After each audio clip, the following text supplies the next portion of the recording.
Picture this, the year is 2009 and you are sitting down with your Friday night takeaway when your stupid parents put on The X Factor.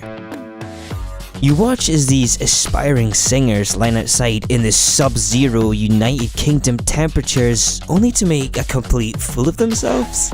As you grow up, you begin to realise that something isn't right. Then you go on YouTube and you get recommended the craziest X Factor freakout videos, and the rabbit hole begins. But just how far has the show gone to get midlife crisis Linda to hurl slurs at the contestants on TV? Well, I decided to go down that path and explore the stories of contestants and judges to help us get a better understanding of how unethical conditions were on the show. Let's begin.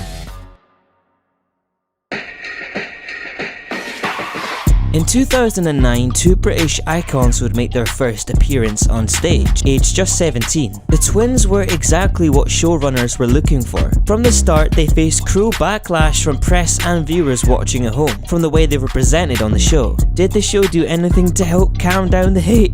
No. In fact, Simon somewhat encouraged it. But last summer, they took to Twitter to call out the show, notably Simon Cowell and his company Psycho. This is what they said. The biggest regret in life was not telling the judges on The X Factor to fuck off.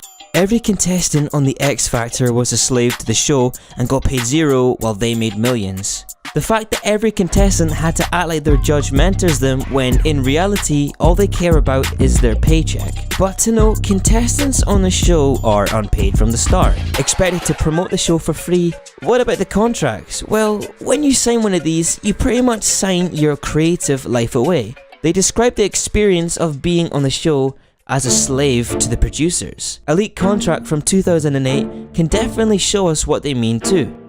The winner gets 15% from single and album sales. Headlining a tour brings 7.5% of the show's profits and 15% of merchandise sales. No wonder Little Mix charged 20 quid for Dust. Hell no.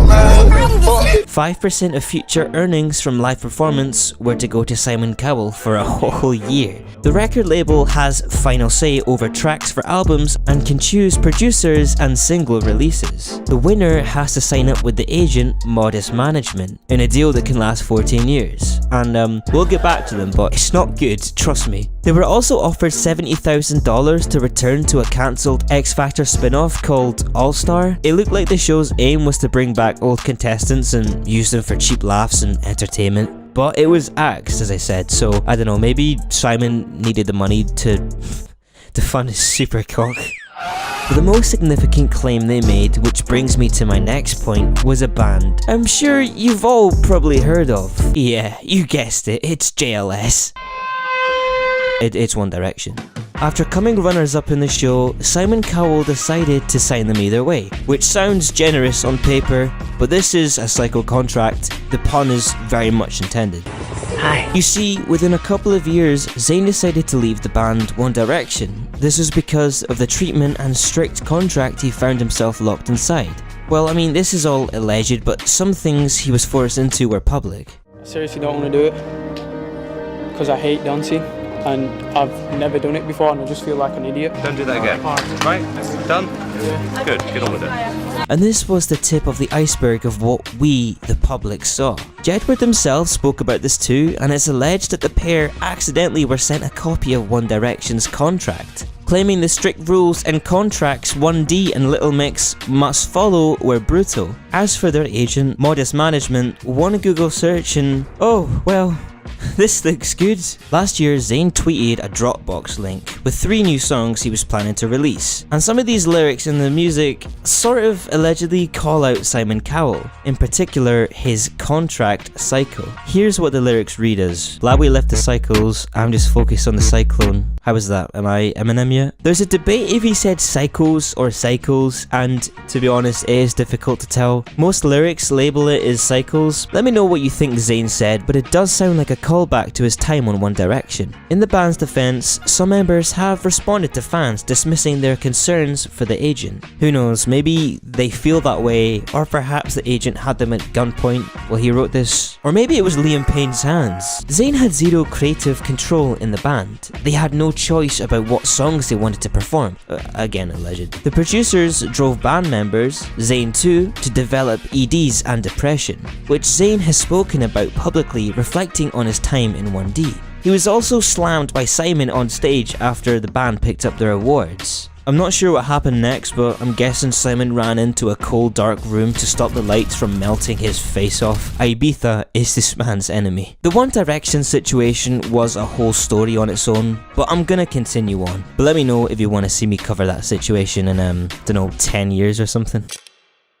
Kerry Reese was a contestant in 2005, 2006, 2008 and 2011. Why? Well, there's a reason for that. The case was simple. They exploited a vulnerable old grandma on stage 4 times. She didn't re-audition, however, each time. It's not like her family kept forcing her to go. Her singing teacher told the press that she was hounded by producers to return each year. After 3 years of pressure, she agreed to come back after allegedly being offered train tickets and a hotel for the night. She clearly had something wrong with her vocals, and the show used that to rip her apart on TV and get some entertainment for the average X Factor viewer. In the 2011 clip, they manipulated the footage by playing the Jaws theme there to make it seem like she was furious. She wasn't. This woman is broken in this clip.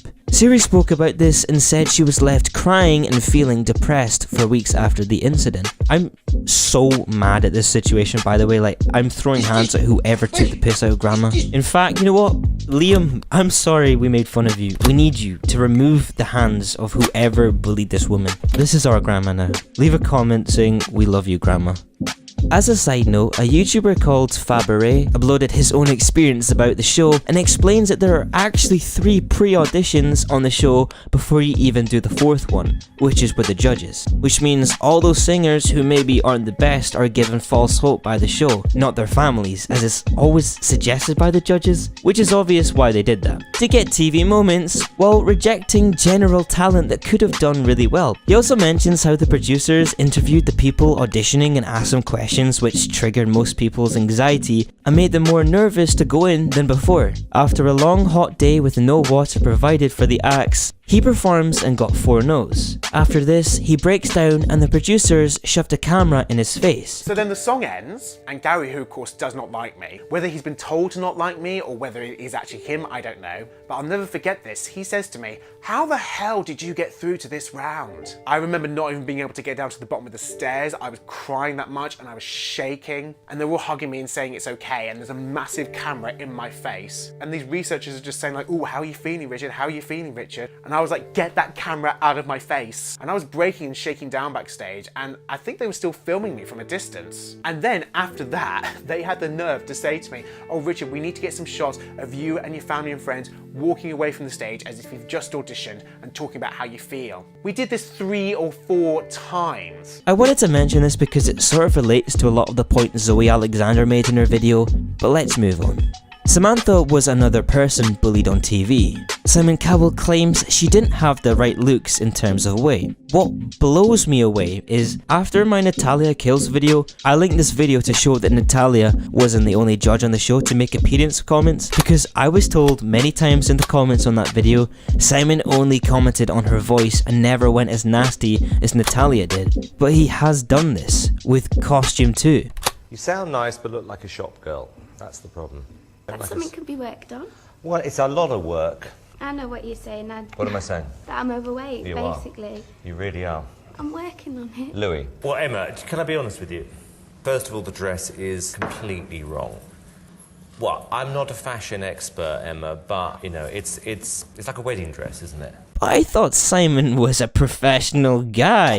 Listen, Linda, okay. Some of my opinions have changed from my Natalia Kills video. It's good we have a debate. Should she have said the comment? No. Did she have a choice? Yes, absolutely. She was responsible for her actions, as anyone is.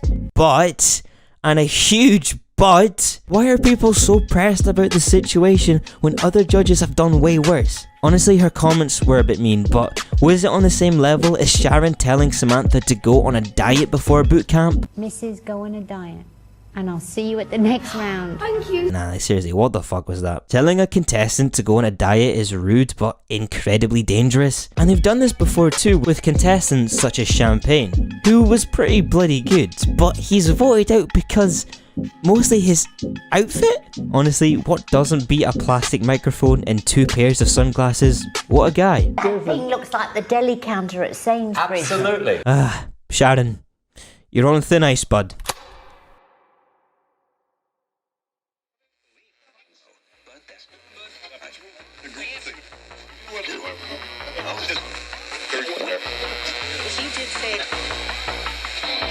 Back to the contestant side, Daniel Johnson was on the show in 2009. In the build-up of his progression, the press spread gossip that Daniel was gay. Daniel explained that he decided to change a line in Jennifer Hudson's "I'm telling you" from "You're the best man I've ever known" to "best girl," to ironically avoid attention. On that week of the show, Danny Minogue made a joke and outed him as bisexual for millions to see. You have to remember that friends and family possibly didn't know at this point, but he clearly was hurt at the time, leading to more press gossiping about him and his sexuality that had nothing to do with them. In her defense, she did apologize for the joke, and years later, Daniel did reveal in an article that he forgave her. So this one isn't too terrible, it's just a mistake. However, as I said, the press, well, they're the press. They will interview a cockroach if it can speak. Daniel's ex-girlfriend, aka the human barcode, wrote a pretty grim statement to the paper, doubting Daniel's sexuality over a relationship they had when they were 17. Bearing in mind Daniel was 28 when he went on the show. 10 years after he went on the show, she was still salty. But I just found it so petty she felt the need to clout chase this much. I mentioned Louis Walsh in my last video, but I actually found a response I wanted to address in this video because it's one of the worst, like almost Sienna May level of apology. So if you didn't know, Louis was seen groping Mel B's butt. She called him out, but everyone erupted into laughter and brushed it off. After the show finished, the groping scene was cut out entirely. So the response was just so terrible. He basically called it a laugh and then says everyone is too PC nowadays. I'm not sure how I'm a personal computer, but okay, Louis Walsh. Louis, listen, come close. It's human decency not to touch anyone inappropriately without consent. But please, call me a PC. Call me the personal computer. I mean, if I'm PC, then you're PC too. A proper cunt.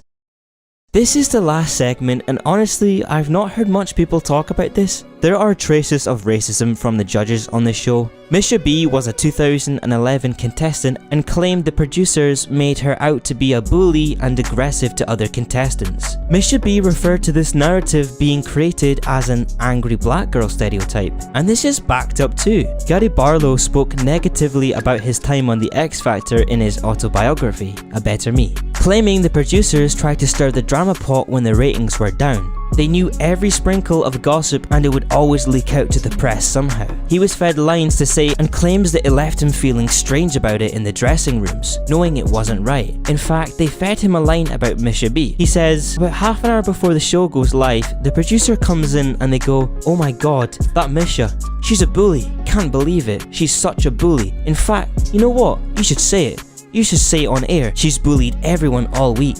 He added, "The only thing anyone cares about in that building is the X Factor. They wouldn't mind throwing you under the bus, using you for a headline, or feeding you a line that will end your career, as long as the X Factor gets a mention." Oh god. Wow, that's so I wonder what that reminds me of. But for real, this actually is a strong point to the whole Natalia Kills case that she was fed the line. After 3 years, Gary left the show, claiming he had wisened up to producers. Well done for speaking out, Gary. I'm glad you're not a prick. But Misha told her audience that after the show ended in 2011, she was left feeling suicidal. This actually inspired another black contestant to speak about her mistreatment too. Alexandra Burke spoke about the industry and hinted about her time on the show. Allegedly, she was told, "You can't have braids, you can't have an afro, you have to have hair that appeals to white people," to the point where she was allegedly urged to bleach her own skin. Producers controlled what she released too, with some projects not seeing the light of day because white people wouldn't understand it. And she also talks about microaggressions being placed on herself too. In reflection, these shows feel like a real-life Black Mirror episode happening in front of my eyes, and unfortunately, I don't think we are ever gonna get the changes we would like, cause no matter what, people won't listen and will continue their path of walking blindly into the shredders. Quite dramatic, wasn't that? Thank you for watching this video, and I know it's been a while since I've posted, but I'm gonna try be more frequent. Subscribe if you're new, and well, I hopefully won't see you in 2 human decades.